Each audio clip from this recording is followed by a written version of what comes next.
시간은 제5장 삶을 변화시키는 자기 개발 부분을 같이 나누도록 하겠습니다. 앞부분에서는 자기 개발과 자기 개발의 차이점은 무엇인지를 다루고요. 나아가서 심리학자 매슬로우가 말한 욕구 5단계 이론이 무엇인지를 알아보도록 하겠습니다. 그리고 몰츠라는 사람이 제시한 성공하기 위한 8가지 습관이 무엇인지를 또 알아보도록 하겠습니다. 평생 교육 시대와 자기 개발에서는 평생 학습이 중요하다는 내용과 지식에도 반감기가 있다는 내용, 이어서 T자형 인재와 A자형 인재가 무엇인지를 알아보도록 그렇게 하겠습니다. 그러면 PPT를 보면서 수업을 계속 이어가도록 하겠습니다. 네, 이 시간은 제5장 삶을 변화시키는 자기 개발에 대한 내용을 같이 살펴보려고 합니다. 자기 개발의 다양한 분야입니다. 우선 자기 개발이라고 하는 말의 의미를 좀 우리가 알 필요가 있어서 잠깐 정리를 해봤어요. 그것을 알아보기 위해서는 자기 개발이라고 하는 말과 자기 개발이라고 하는 말의 차이점을 좀 알아야 할 것 같습니다. 자, 우선 자기 개발이라고 하는 말은요, 자기에 대한 새로운 그 무엇을 만들어냄 또는 자신의 지식이나 재능 따위를 발달하게 함, 이렇게 정의되어 있고요. 자기 개발이라고 하는 것은 잠재되어 있는 자신의 슬기나 재능, 사상 따위를 일깨움, 이렇게 말하고 있습니다. 그러니까 어떻게 보면 자기 개발은 주어진 현실 속에서의 올바른 방향으로 나아가는 것을 말할 수도 있고, 자기 개발은 잠재되어 있는 부분까지도 표출시켜서 그것을 내 생활 속에서 적용하는 그런 것으로 말할 수도 있습니다. 조금 더 차원이 높은 것이죠, 자기 개발이. 그래서 자기 개발은 일깨우는 것으로 그치지 않고요, 발달시키는 것을 전제로 하기 때문에 잠재력을 개발하고 지식이나 능력도 개발한다는 의미가 있습니다. 그러니까 개발이라고 하는 말을 포함해서 잠재적 능력까지도 발휘할 수 있도록 하는 것, 그것이 곧 자기 개발이다, 이렇게 말할 수가 있습니다.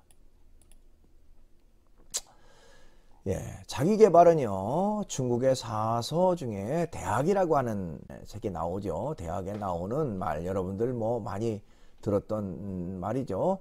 수신제가 치국평천하라고 하는 말의 개념과 유사한 부분이라고 말할 수가 있습니다. 수신제가 치국평천하란 무슨 뜻인가요? 먼저 자기의 몸을 바르게 가다듬은 후에 가정을 돌보고 그 후에 나라를 다스리고 천하를 태평하게 한다, 그런 의미를 담고 있어요. 나라를 위해서 뭔가 큰일을 한다고 하는 사람이 자기 자신조차도 몸가짐과 마음가짐도 바르게 하지 못하고 가정도 돌보지 못하고, 그렇다면 어떻게 나라를 다스리고 또 천하를 평화롭게 할 수 있겠는가 하는 것이죠. 우리 규제 보니까요, 전통적으로 우리나라에서는 인물을 선택하는데 신원서판을 표준으로 삼았다는 내용이 나옵니다. 신원서판이란 선비가 지녀야 할 4가지 미덕을 말하는데요. 우선은 좋은 풍채가 있어야 된다, 언변이 있어야 되고, 문장력이 있어야 되고, 판단력이 있어야 된다. 그래서 이 신원서판이라고 하는 것을 올바른 그런 인물상으로 이렇게 봤고요, 하나의 판단 기준으로 봤다라고 말할 수가 있습니다. 그렇다면 자기 개발은 왜 필요한가 하는 것입니다. 자기 성찰과 미래 불확실성을 대비하기 위해서 필요하다는 것이죠. 하워드 가드너라고 하는 사람은요, 다중지능의 하나로 자기 성찰 지능을 들었습니다. 예, 자기 성찰 지능이라고 하는 것은 자기 자신을 느끼고 그 감정의 범위와 종류를 구별해내고, 그리고 그런 감정에 이름을 붙이고 자신과 관련된 문제를 잘 풀어내는 능력, 이렇게 얘기를 했습니다. 그래서 자기 성찰을 포함하는 자기 개발은 불확실성을 대비하는 아주 중요한 수단이 됩니다. 예, 직업과 자기 개발입니다. 좋은 직업 선택을 위해서 자기 개발이 필요하다는 것이죠. 또 성공적인 직장 생활을 위해서도 자기 개발이 필요합니다. 그렇죠. 자기 스스로 개발되지 않았는데 좋은 직업, 또 좋은 직장 생활을, 성공적인 직장 생활을 할 수가 없습니다. 그 다음에 자아실현과 자기 개발입니다. 예, 심리학자 이 메슬로라고 하는 사람 여러분들 많이 들어봤죠? 이 메슬로가 욕구 5단계 이론이라고 하는 것을 말했습니다. 근데 그 메슬로가 인간의 그 기본적인 욕구가 5가지가 있다라고 했는데, 그 5가지 욕구 중에 가장 상위의 욕구, 그러니까 피라미드로 말하면 욕구의 피라미드에서 가장 높은 그 욕구를 자아실현의 욕구로 들었습니다. 그러니까 인간의 욕구 가운데 가장 높은 욕구다, 이렇게 얘기를 했어요. 예, 이것이 이제 메슬로우가 말했던 욕구 5단계라고 말할 수 있는데요. 그러니까 기본적인 가장 밑바닥의 욕구는 이제 생리적 욕구라고 말할 수가 있고요. 예,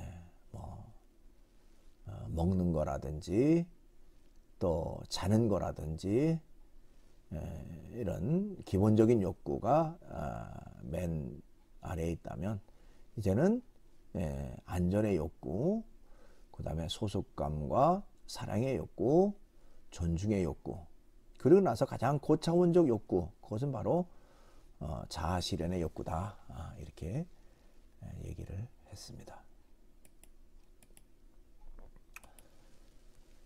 예, 자기개발의 영역입니다. 맥스웰 몰츠라고 하는 사람은 성공을 부르는 마음의 법칙인 사이코 사이버네틱스라고 하는 것을 제시를 했어요.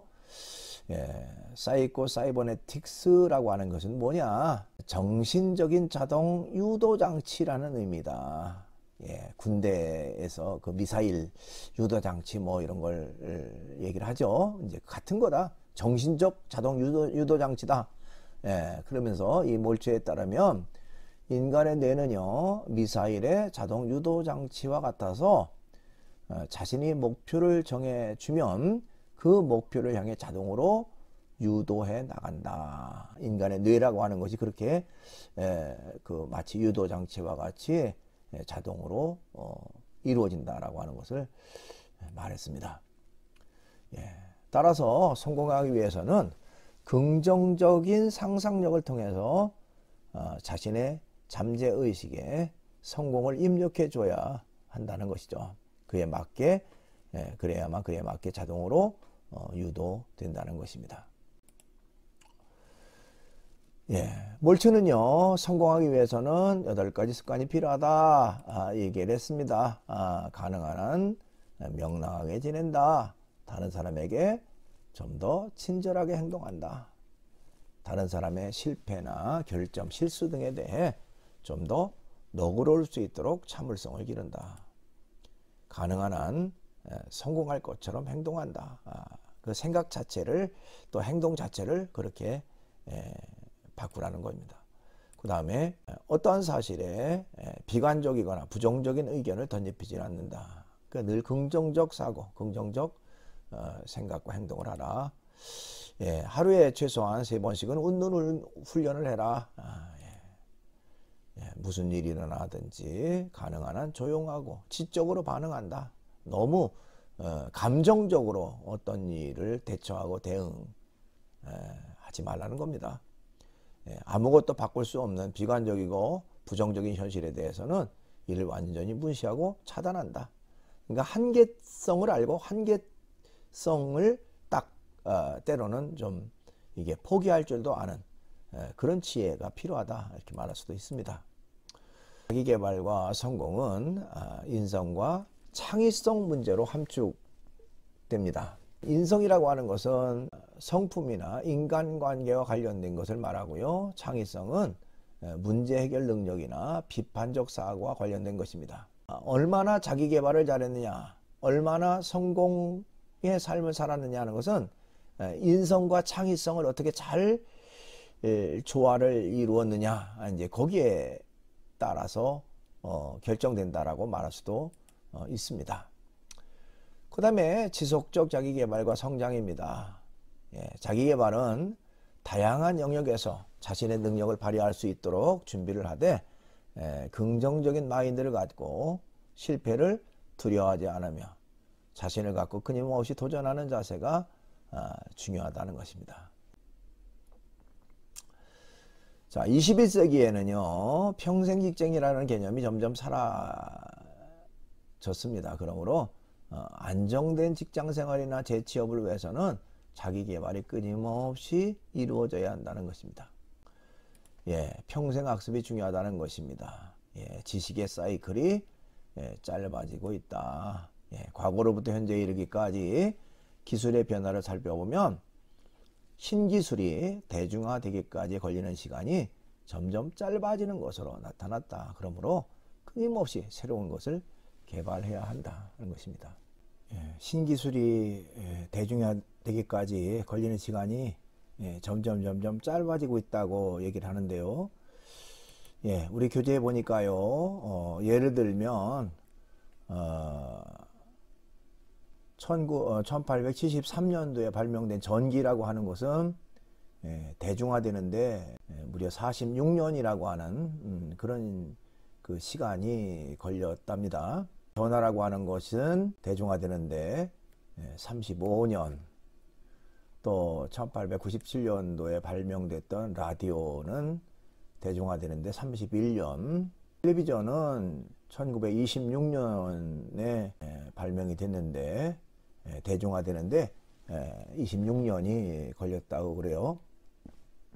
그러니까 이처럼 점점 이제 발명돼서 대중화되는 데까지 걸리는 시간들이 점점 단축됐다고 하는 것입니다. 이제 근래에 와서는 훨씬 더 그 시간이 단축이 됐어요. 이 PC가 1975년도에 만들어졌는데 그것이 이제 보편화 또 대중화되기까지는 16년, 휴대폰 역시 이제 1983년도에 발명이 돼서 무려 13년 만에 대중화되고 보편화되는, 또 인터넷이라고 하는 것은 1991년도에 처음 출발을 했는데 13년, 또 우리가 지금 필수적으로 가지고 있는 이 스마트폰은 불과 2년 반 만에 대중화가 됐다고 합니다. 그러니까 얼마나 빠르게 급속도로 변화가 됐는가 하는 것이죠. 그렇죠. 이만큼 지식의 사이클이 점점 짧아지고 있다고 하는 것이죠. 자, 또 우리 교재에 보니까요, 세무엘 아부스만이라고 하는 사람은요, 자신의 저서인 지식의 반감기라고 하는 책에서 지식에도 유통기한이 있다, 이렇게 얘기를 했습니다. 반감기라고 하는 거는 그 방사성 동위원소가 절반으로 붕괴되는 시간을 말합니다. 그러니까 절반으로 줄어드는 그런 시점을 이제 반감기 이렇게 말하는데, 여기서 반감기는 우리가 알고 있는 지식의 절반이 틀린 것으로 드러나는 데 걸리는 시간을 말한다. 그러니까 지식의 반감기라고 하는 의미는 우리가 알고 있는, 지금 현재는 그것이 유통되고 있고 활용되고 있고 쓰여지고 있는데 어느 정도 시간이 지나니까 새로운 이론이 나오고 새로운 지식이 등장하면서 우리가 알고 있는 것이 잘못된 정보일 수도 있고, 또 거기에 대한 수정이 필요한 그런 그 내용일 수도 있다는 것입니다. 그런데 걸리는 시간들을 얘기합니다. 자, 그래서 예를 들면 이런 그 지식의 반감기는 어느 정도냐? 물리학은 13년 정도 대략 지식의 반감기가 오고요. 경제학은 이제 9.4년 정도, 수학이라고 하는 학문도 역시 9.22년 정도, 또 심리학은 7.2년. 그런데 응용지식은 반감기가 더욱 짧아져서 보통 1년이면 절반은 쓸모없는 지식이 돼버린다. 그러니까 뭐 얼마나 급속도로 이렇게 달라지고 변화되는지 알 수가 있죠. 그렇기 때문에 이제 더욱더 자기 개발이 필요하다 하는 것입니다. 예, 평생 직장 개념이 사라지고 있다는 겁니다. 21세기에는 인공지능과 로봇 기술의 발달로 평생 직장 개념이 사라지고 있어요. 예, 수시로 직장을 옮겨야 하는 상황에서 평생 재교육은 당연한 것으로 받아들여져야 된다. 예, 사람이 하던 것을 이제는 로봇이 하다 보니까 사람의 설 자리가 점점 적어지고요. 그러다 보니까 새로운 분야에 대한 교육과 적용이 필요하고 그렇기 때문에 자기 개발이 끊임없이 요구된다라고 말할 수가 있습니다. 예, 평생교육 시대의 자기개발. 예, 21세기 평생교육 시대에는 T자형 인재, A자형 인재가 요구된다 라고 말할 수가 있습니다. 이제 수직적으로 특정 분야의 전문성과 능력을 깊게 하고 수평적으로 다른 분야에 대한 지식과 문제 해결 능력을 다양하게 갖추어야 한다는 것을 된다는 것을 말한다. 그게 바로 T자형 인재예요. 예, 요 도표가 나옵니다만은, 예, 질적으로 한 분야를 깊게 알아. 예, T자형 인재는 먼저 수직으로 자기의 전문 분야에서 전문성과 능력을 갖춰야 된다는 겁니다. 그렇죠? 밑으로 깊게 한 분야에 굉장한 전문 지식과 역량을 갖춘 인재가 되어야 된다. 그것만이 아니라 또한 위에 수평적, 그것은 바로 다양한 분야에 대한 기본 지식을 골고루 갖춘 인재. 그러니까 그 두 가지가 다 결합돼야 된다는 것입니다. 양쪽으로 다른 분야를 넓혀라. 21세기에는 한 분야의 전문성만 가지고 성공할 수 없고요. 수평적으로 다른 분야에 대한 지식과 문제 해결 능력을 다양하게 갖춰야 된다. 그러면 A자형 인재는 뭐냐는 것입니다. A자형 인재는요, 예, 우리나라 이 안철수가 주장했던 내용입니다. 안철수는 전문 지식, 포용력, 커뮤니케이션 이 세 가지를 갖춘 인재를 A자형 인재라고 말했습니다. 그러니까 A자형 인재상은 전문 지식과 포용력과 커뮤니케이션 세 가지 덕목을 이제 사람과 사람 사이를, 즉 사람 인자를 보면 이렇게 꺾어졌죠. 거기에 가교 역할을 하는 의미. 그래서 여기 도표를 잠깐 보면 한 분야에 대한 깊이 있는 지식, 또 다른 분야에 대한 상식과 포용력, 아까 T자형 인재죠. 거기다가 커뮤니케이션 능력, 상호 교류하고 또 호환하는 이제 그런 능력이 필요하다. 그래서 이제 A자형 인재가 필요하다는 것을 얘기를 했습니다. 예, 자, 끊임없이 쇄신하라는 것이죠. 개인이나 조직에 엔트로피가 생기면 쇠퇴되기 때문에 끊임없이 심신을 단련하여 자신과 조직을 쇄신해야 한다. 엔트로피라는 말이 도대체 뭘까? 엔트로피란 에너지라고 하는 단어와 그리스어의 변형, 즉 트로피라고 하는 말, 이 두 단어를 합성한 것이 바로 엔트로피인데요. 질서와는 정반대되는 무질서의 상태를 의미합니다. 즉 엔트로피가 적으면 질서정연한 상태가 되는데 엔트로피가 크면요 무질서한 정도가 크다. 그런 면에서 엔트로피가 생기면 결국에는 쇠퇴할 수밖에 없다. 그 때문에 끊임없이 심신을 단련해서 자신과 조직을 쇄신하는 것, 개발하는 것, 그것이 필요하다. 예, 동영상을 같이 하나 보도록 하겠습니다. 슬기롭게 화내는 방법, 아주대학교 김경일 교수님이 강의한 내용인데요. 같이 보시죠. 저한테 이런 얘기 되게 많이 하십니다. 저는 욱하는 성격. 자, 자기가 욱하는 성격이 있다 한번 손 들어주세요. 네, 보세요. 다 드시잖아요. 네. 이건 사람한테 누구나 다 있는 거예요. 그러니까 화를 내고 있다는 거죠. 근데 재밌는 건요. 사람들은 홧김이라는 표현을 쓰잖아요. 홧김. 홧김에 싸웠다. 홧김에 욕했다. 더 재밌는 건 홧김에 쇼핑했다. 그렇죠? 네. 왜 화가 나면 이런 일들이 벌어지느냐? 사람은요. 화가 나면 자기 자신을 제어를 못합니다. 자기 자신을 제어를 못해요. 제어 능력이 굉장히 떨어집니다.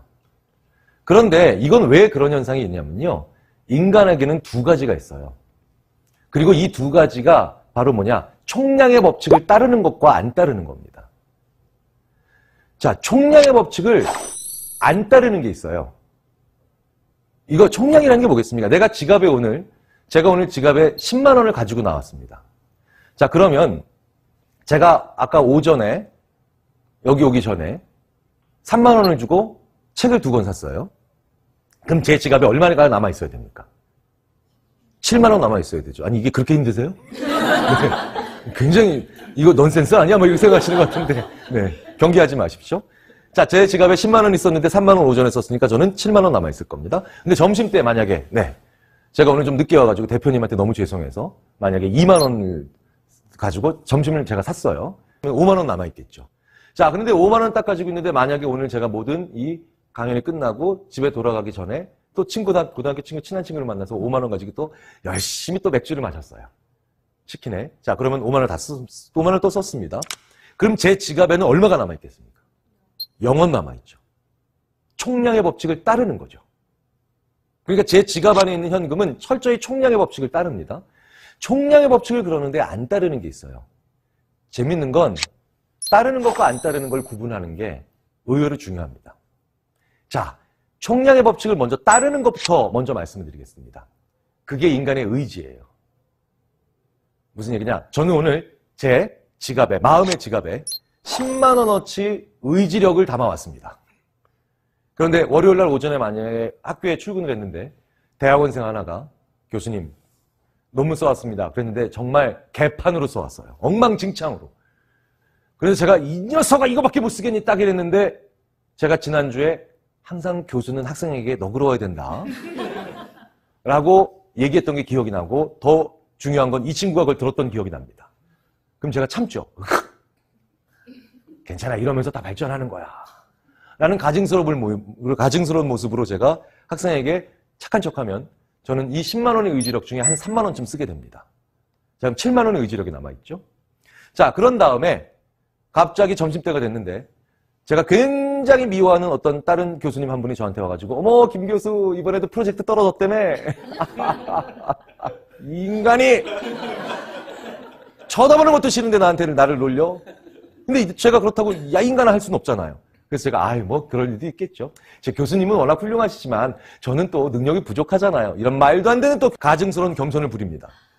저는 이미 4만 원을 또 썼어요. 그럼 제 지갑에 3만 원의 의지력이 남아있겠죠. 그런데 오후 2시에 결정타를 날립니다. 저희 막내 채원이가 아빠 이번에도 40점 맞았어요. 순간적으로 화가 나는데 이 아이가 사춘기이기 때문에 화를 내면 큰일 납니다. 그래서 아니다 채원아 괜찮아. 그러면서 또 성장하는 거지. 전화를 끊습니다. 자, 저는 이제 모든 의지력, 즉 10만 원의 의지력을 다 썼죠. 그러면 어느 순간 저도 모르는 사이에 일주일 전부터 성공적으로 금연하고 있었던 담배가 물려 있어요. 더 이상 남아있는 의지력이 없기 때문에 담배, 즉 금연할 의지력이 없는 겁니다. 총량의 법칙을 따라요. 그런데 총량의 법칙을 안 따르는 게 있어요. 그게 바로 감정이에요. 감정은요, 의외로 총량의 법칙을 안 따르고 계속 양이 유지가 됩니다. 마르지 않는 셈이에요. 전염이 돼요. 무슨 얘기냐? 회사에 직장에 출근하셨는데 이런 일 비일비재하게 경험하실 겁니다. 부장님이요, 아침에 기분이 굉장히 나빠요. 근데 그 기분 나쁜 건 저 때문이 아닙니다. 아침에 그 집 아이 첫째가 시험을 20점 맞아왔어요. 열이 받은 거예요. 그렇죠? 근데 참지도 않고 막 화를 막 냈어요. 이 녀석아 그렇게 살면 되겠어. 너는 막 누굴 닮아서 이러니. 말도 안 되는 얘기죠. 걔가 누굴 닮았겠어요. 그렇죠? 이렇게 승질을 내고 난 다음에 딱 돌아왔습니다. 그렇죠? 화가 많이 난 상태죠. 그러면 그날 그 부장님한테 첫 번째 결제 받으러 간 사람은 죽는 거예요. 웬만큼 괜찮은 서류를 만들어 와도 이거밖에 기한을 못하겠어. 다시 해와 난리가 나죠. 근데 재밌는 건 기분 좋은 것도 마찬가지예요. 감정은. 아침에 우리 부장님 아이가 전교 1등 성적표를 받아옵니다. 그럼 아침에 딱 보고 야 내가 너 때문에 산다. 너무 좋아. 이러면 막 아침에 막 끼어들기를 아무리 앞에서 해도 앞으로 먼저 가세요. 막 이러면서 양보 운전 좋은 거죠. 막 이러면서 쭉 하고 와가지고 부세 주차장에도 쫙 대충 세워놓고 올라와가지고 그날 어떤 직원이든 이 직원 서류 기한을 엉망으로 만들어도 야 이러면서 성장하는 거지. 전염되죠. 총량의 법칙을 안 따라요. 그래서 재밌는 건요. 상대방의 기분이 나쁠 때 물어봐야 돼요. 왠지 아세요? 이 총량의 법칙을 순간적으로 따르게 하는 방법이 있어요. 즉 구분을 만들어내는 거죠. 여기까지만. 이탈리아 심리학자들이 전 세계에서 제일 재밌는 실험을 많이 합니다. 특히 어떤 실험? 연애 실험을 되게 많이 해요. 이탈리아가 로맨티스트들이잖아요. 이탈리아 심리학자들이요. 날씨가 좋은 광장에서요. 이런 실험을 합니다. 여자들이 쫙 이거 올 때 딱 중간 정도 되는 외모를 가진 남성을 거기다가 실험맨으로 집어넣습니다. 그러니까 저 정도 되는 남자들이죠. 여기에서도 거부를 하시는군요.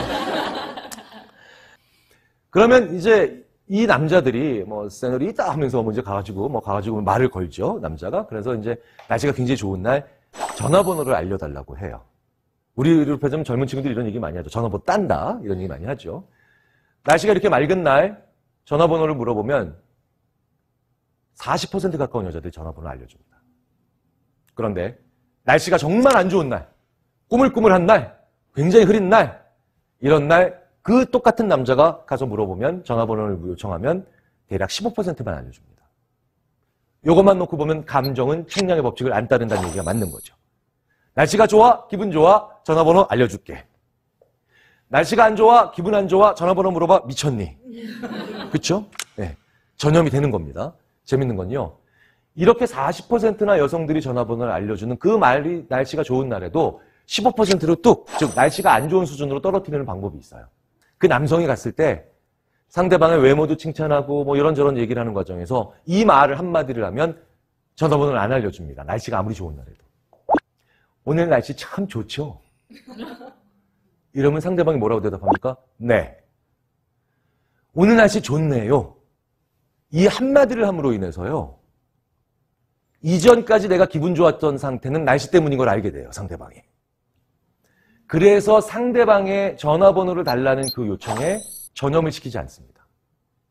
자, 그러니 우리 부장님이 기분이 안 좋을 때는 물어보셔야 돼요. 오늘 안 좋은 일 있으세요? 그러면 그 부장님이 그러니까 진실을 얘기하든 거짓말을 하든, 즉 참이 뭐예요? 우리 아이가 20점 맞아서 기분이 나빠. 이게 진실이죠. 거짓말은 뭐예요? 아니 그런 일 없는데. 참을 얘기하든 거짓을 얘기하든 부장님은 내가 지금 기분 나쁜 이유를 한 번 떠올리게 됩니다. 그러면 그 다음에 오는 그 부하의 서류에 내가 트집을 잡으면 정말 이건 트집이 되는 거죠.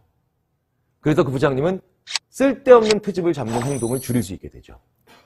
자, 그러니까 반대로 부장님이 기분이 좋으실 때는 왜 기분 좋은 일 있으세요? 이렇게 물어보시면 안 돼요. 그러면 상대방은 내가 기분 좋은 이유를 떠올리게 되죠. 우리 아이가 전교 1등 했어요. 그러면 그건 거고 너는 왜 서류가 이거밖에 안 되라고 얘기할 가능성이 올라간다는 거죠. 이렇게 감정은 뭡니까? 총량의 법칙을 안 따릅니다. 그런데 그 감정의 총량의 법칙을 따르게 만들려면, 즉 화를 내서 그 다음에 내가 통제가 되지 않는 행동을 해서 나중에 후회하지 않으려면 그 경계선을 만들어야 된다는 거예요. 그게 바로 우리가 화를 낼 때 슬기롭게 화를 내는 방법입니다. 화를 참으실 수는 없습니다. 화를 안 느끼실 수는 없어요. 우리는 격분하거나 분노할 때가 있습니다. 분명히 있어요. 아예 분노하지 않거나 아예 화가 안 나는 사람들은 오히려 비정상이죠. 오히려 그건 말이 안 되는 겁니다. 우리는 문득 울컥하고 화가 날 때도 있고 그 다음에 격분할 때가 있습니다. 문제는 그 다음부터라는 거죠. 경계선을 만드느냐 못 만드느냐는 거예요. 특히 어떨 때, 화가 났을 때 자기 자신을 제어하지 못할 때 총량의 법칙을 따르는 그 변수와 화가 만나면 더욱더 비극이 만들어집니다. 자, 총량의 법칙을 따르는 게 뭡니까? 의지력이죠. 내가 의지력이 바닥난 상태에서 화가 납니다. 그러면 이후에 나는 제어가 안 되는 거예요. 아무런 제어의 장치가 없죠. 자, 그렇다면 실제로 그 직장과 가정에서도 의지력이 다 써버린 지친 상태에서 화가 나면 우리는 하루만 지나서도 땅을 치면서 후회할 만한 폭언과 그리고 아니면 낭비를 하게 되겠죠. 그걸 어떻게 하면 막냐는 거예요. 의외로 방법은 간단합니다.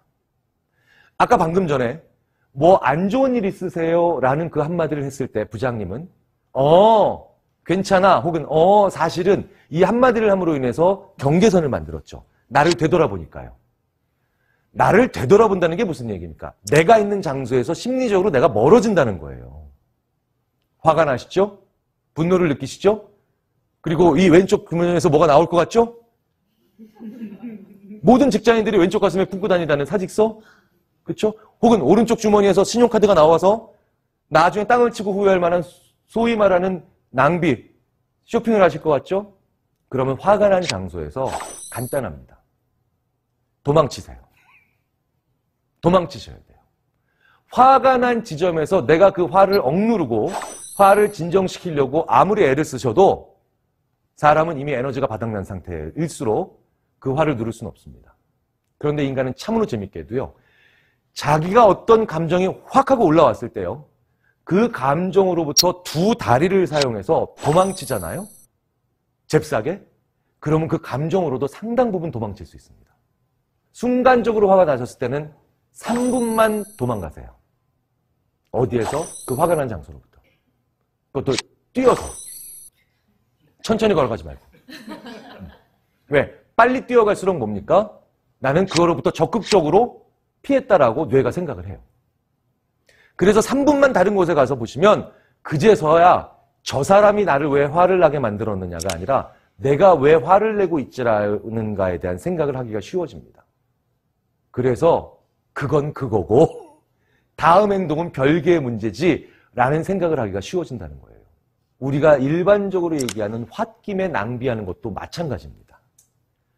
화가 나셨다면 그리고 신용카드나 아니면 인터넷 상거래 사이트를 열고 있다면 그렇죠? 그 의자를 일어나셔야 돼요. 네. 그 의자를 일어나서 건물 바깥으로 나가셔서 걸으셔야 됩니다. 인간은 이렇게 3분만 걸어도요.